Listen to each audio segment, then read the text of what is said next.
जय Hind defence aspirants. मैं दिव्यांशु पांडे स्वागत करता हूं आपका हमारे चैनल पर। इंडियन आर्मी डे और इंडियन नेवी डे अब भारत की दो डिफरेंट लोकेशंस पर कंडक्ट होने के लिए पूरी तरीके से रेडी हैं। तो चलिए जानते हैं कि इनकी लोकेशंस इस बार क्या रहेगी। शुरुआत करते हैं इस वीडियो की। तो हम सभी जानते हैं कि हमारे आर्मी, नेवी, एयरफोर्स अपनी एनिवर्सरी हर साल मनाते हैं और भारत के प्रधानमंत्री श्री नरेंद्र मोदी के कहने पर इनके द्वारा भारत के अलग अलग लोकेशंस को चुना गया है, जिससे कि वो हर साल अपनी एनिवर्सरी को सेलिब्रेट कर सकें और अपने साथ लोगों को भी जोड़ पाएं। तो इस कारण से ईयर 2025 में 15 जनवरी को इंडियन आर्मी का 77th आर्मी डे आपका कंडक्ट होगा और इस बार पुणे के महाराष्ट्र को चुना गया है इंडियन आर्मी परेड के लिए, जिससे कि इंडियन आर्मी अब अपने नए परेड के दौरान जो है एक नई लोकेशंस को चुन सके।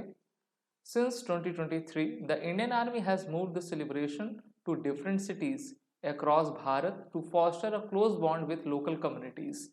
और 2023 के पहले जब भी भारतीय थल सेना अपने परेड को किया करती थी तो वो उनका लोकेशन नई दिल्ली रहा करता था, लेकिन जब से प्रधानमंत्री ने कहा है कि हमारी फोर्सेस को पब्लिक के साथ इंटरेक्शन करना चाहिए, लोग भी उसको देख सकें, एक ही जगह आप ना करिए, तब इन्होंने ये डिसीजन लिया कि हाँ, अब हमें जो है भारत के अलग अलग लोकेशंस को चुनकर जो है अपनी आर्मी डे परेड करनी चाहिए। पुणे इंडियन आर्मी का एक सदर्न कमांड है, जहां पर सदर्न कमांड को रिस्पॉन्सिबिलिटी मिली है कि आप इस बार के 2025 के आर्मी डे परेड को होस्ट करिए। In 2023 Bengaluru played host while Lucknow took centre stage in the 2024। तो 2023 में बेंगलुरु में, 2024 में लखनऊ में और अब 2025 में पुणे में ये आर्मी डे परेड कंडक्ट होगी। अब क्वेश्चन ये है कि आर्मी डे परेड क्यों मनाया जाता है। तो देखिए, 15 जनवरी 1949 को भारत के पहले commander in chief Indian army के जनरल KM करियप्पा बने थे।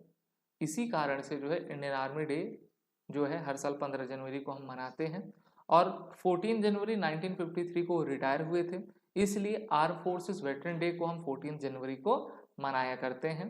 भारत के दो इंडियन आर्मी के ऐसे ऑफिसर रहे हैं जिनको ceremonial rank field of the marshal की दी गई है, जिसमें पहले फील्ड मार्शल मानेकशॉ और दूसरे KM करियप्पा आपके रहे हैं। KM करियप्पा ही भारतीय थल सेना के पहले आपके चीफ थे, इस कारण से ये दोनों ही काफ़ी इंपॉर्टेंट पोस्ट हैं। वहीं पर इंडियन नेवी डे की एनिवर्सरी इस साल 4 दिसंबर 2024 को उड़ीसा के पुरी जगन्नाथ में कंडक्ट की जाएगी। पुरी में हम सभी जानते हैं कि भगवान जगन्नाथ का मंदिर है और पुरी में ही समुद्र तट है बे ऑफ बंगाल का, तो वहीं पर इंडियन नेवी के द्वारा अपनी इस एनिवर्सरी को मनाया जाएगा।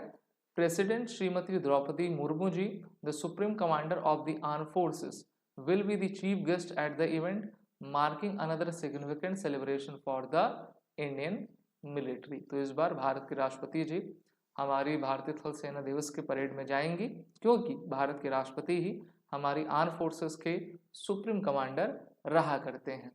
The Indian navy celebration in Puri will include operation demonstration, giving the public a chance to witness the naval forces capabilities up close. इससे पहले विशाखापत्तनम में हुआ था और लगातार इंडियन नेवी भी अब अपने प्लेसेस को चेंज करती जा रही है। क्वेश्चन ये है कि अब इंडियन नेवी अपना एनिवर्सरी क्यों मनाती है, क्योंकि 4 दिसंबर 1971 को भारत ने पाकिस्तान के खिलाफ भारत पाकिस्तान युद्ध में भारत पाकिस्तान युद्ध में जो है ऑपरेशन ट्राइडेंट की शुरुआत की थी और पाकिस्तान के कराची पोर्ट को पूरी तरीके से ध्वस्त कर दिया गया था। The Indian navy has previously mark this day in cities like Mumbai and the Visakhapatnam. और अब किसकी बारी है, पूरी उड़ीसा की बारी है। तो ऐसे लोग जो उड़ीसा में रहते हैं वो 4 दिसंबर को जाएं और इंडियन नेवी डे की परेड को ज़रूर देखें। एयरफोर्स की बात कर लें तो एयरफोर्स भी लगातार अपने लोकेशंस को चेंज कर रहा है।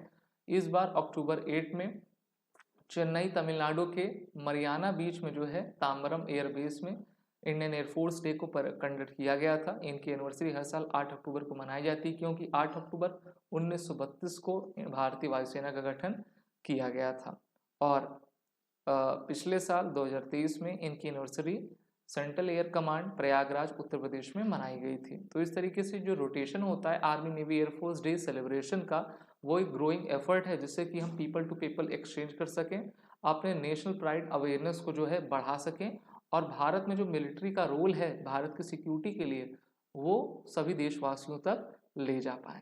तो वीडियो अगर आपको अच्छी लगी तो इसको लाइक शेयर ज़रूर करें, साथ ही साथ एसएसबी क्रैक एग्जाम के कोर्सेज में इनरोल हो जाएं आप सभी, जिससे कि आपकी तैयारी बेहतर हो सके। वॉर रिटर्न कोड का यूज़ करें। जय हिंद। अगर आप एक डिफेंस एस्पिरेंट हैं और SSB interview, NDA, CDS, AFCAT जैसे एग्जाम्स के लिए प्रिपेयर कर रहे हैं तो आप एसएसबी क्रैक एग्जाम्स के कोर्स को चेक करना ना भूलें। आप हमारी लर्निंग एप्लीकेशन को गूगल प्ले स्टोर से भी डाउनलोड कर सकते हैं।